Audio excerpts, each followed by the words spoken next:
খুবই খারাপ সংবাদ শেখ হাসিনার জন্য এবং আওয়ামী লীগের অনেক ঊর্ধ্বতন নেতাকর্মী, প্রশাসনের অনেকেই হয়তোবা খুব শীঘ্রই যদি ব্যাটে বলে মিলে অনেককে হয়তো ফাঁসি বরণ করতে হবে।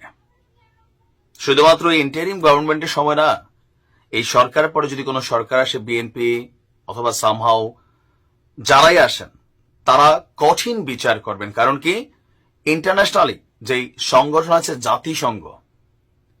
জাতিসংঘ আজকে যেই তদন্ত প্রতিবেদন প্রকাশ করছে, এই তদন্ত প্রতিবেদনটা ওয়ার্ল্ড ওয়াইড একটা ভ্যালু রাখে।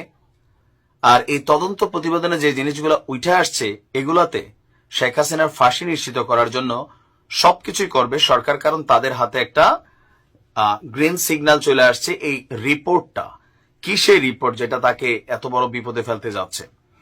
দর্শক, আজকে human rights violation and abuses related to the protests of July and August 2024 in Bangladesh, এই প্রতিবেদনটা প্রকাশ করেছে জাতিসংঘ।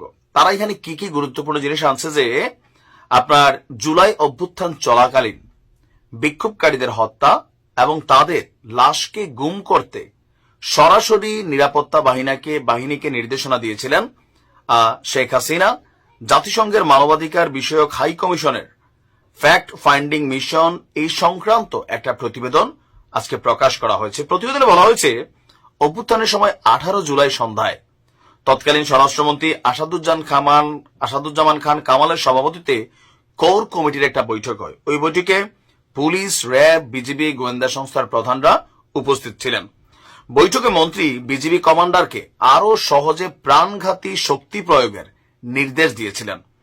জ্যেষ্ঠ কর্মকর্তাদের স্বীকারোক্তি বলছে যে পরদিন অনুষ্ঠিত হয় আরেকটি বৈঠক এবং সেই বৈঠকে শেখ হাসিনা নিজে নিরাপত্তা